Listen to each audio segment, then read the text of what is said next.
Hey, you guys. I'm back.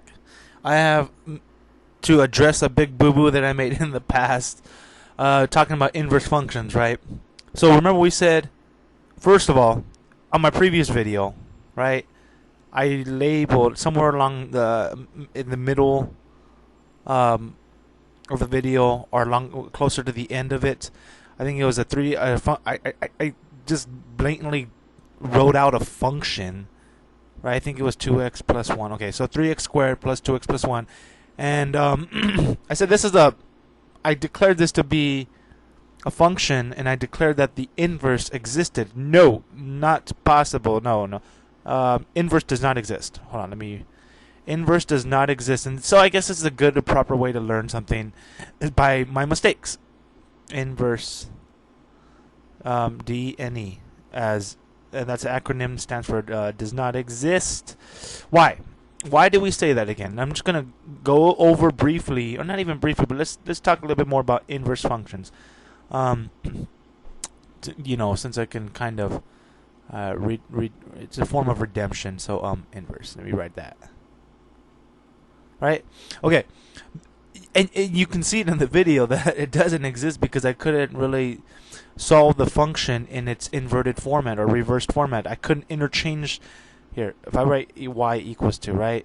And we know the basic process or what's called for when finding or identifying the inverse function, right? Is to interchange x and y along the process and then and then solve the function in terms of the other variable. So, for instance, if I were to take y equals to 2x plus 1, I would simply, the first step would be just to interchange the variables, right? And then solve for y. So we have a brand new function. So our function inverse, right, of x equals to, it's going to be x minus 1 divided by 2, right? So x minus 1 divided by 2, or you can kind of rewrite this in more of a general format, 1/2, right? So, and that gives us a discrete, or I don't want to say discrete, but a nice looking equation in terms of y, right? Y equals to that, or the function inverse equals to that. We can't do that for this above function. No, we can't here. Not possible. Again, because it's a quadratic or it's a parabola, right? So you can show and validate its unworthiness as an inverse, or you can validate that the inverse does not exist either by trying to solve it and coming across that barrier, right? Or just simply looking at its graph. Because what did we say about inverse functions? So we said that's a parabola. I hope you all can agree with that. Well, let's say this. We have defined a few shorthand properties of inverse functions, right? For one thing, they got to be 1-to-1. So I would say what needed, right? Or needed for sorry. Needed for inverse to exist. Right? Okay, so we could say number 1 is a 1-to-1 function. How do we again declare that? Well, it has to pass both the horizontal line, so it has to pass the horizontal line test. Horizontal line test. So that means if you write or superimpose a horizontal line straight through, it should only intersect the curve at one point, but we don't have that here, right? Okay, and of course it has to pass the vertical line test. That is the basic property of any function. In order for a function to exist, the vertical line has to intersect the graph at only one point, right? And we have that understood here. So at any one point of x, oh god, I'm horrible at writing straight lines, you guys. Shame on me. My hands twitch. Okay, we can see that, right? So we know this is a function. But we know that the function inverse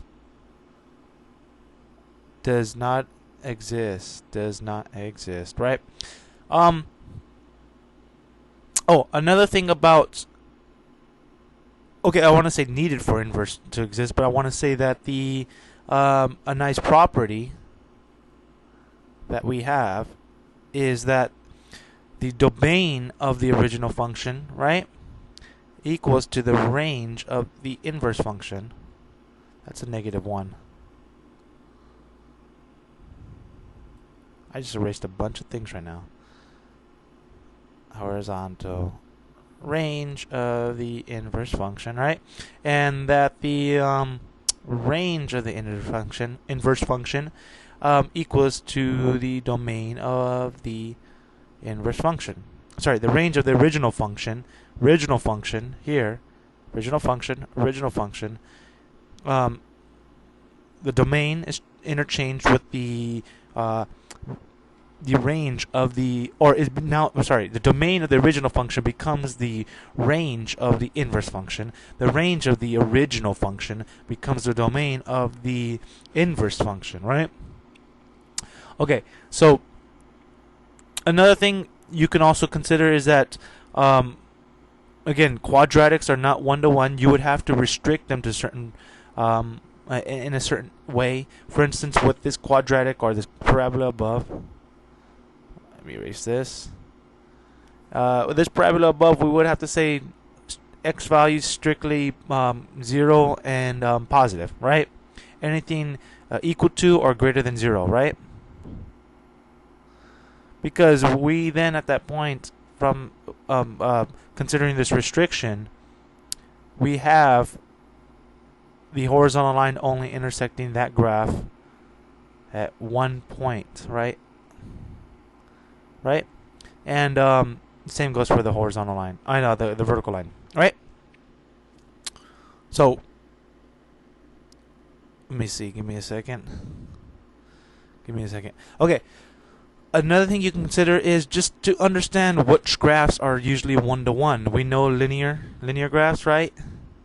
Anything with that mx plus b format is a one-to-one. They're the most universal, I guess you can say, in that sense, right? Y,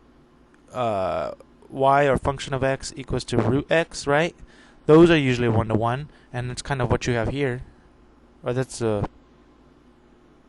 yeah, that's root x. Oh no, that's root y, right? Give me a second. Move this down a little bit more.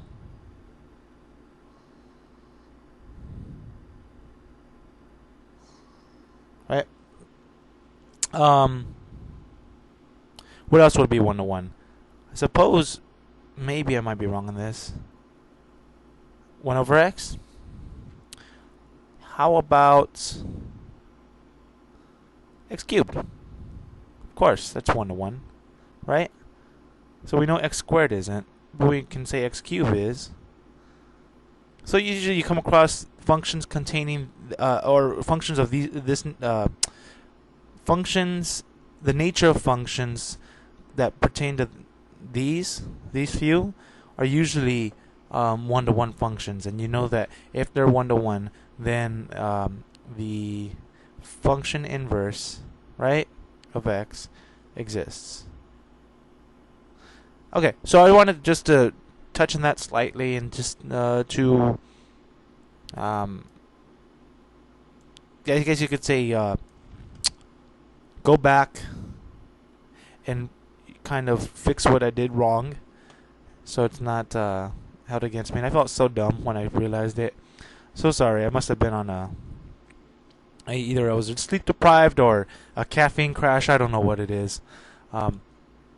Who knows these days. Anyways, so you guys, I'm going to go ahead and continue making videos dealing with specifics to chapter 6 in the Finney and Thomas book, and that's touching on logarithmic, the derivatives of logarithmics, derivative of e, and integration of those, and then also decay and or not even decay, but exponential growth. So, yep. So bear with me. All right, you guys. Thank you.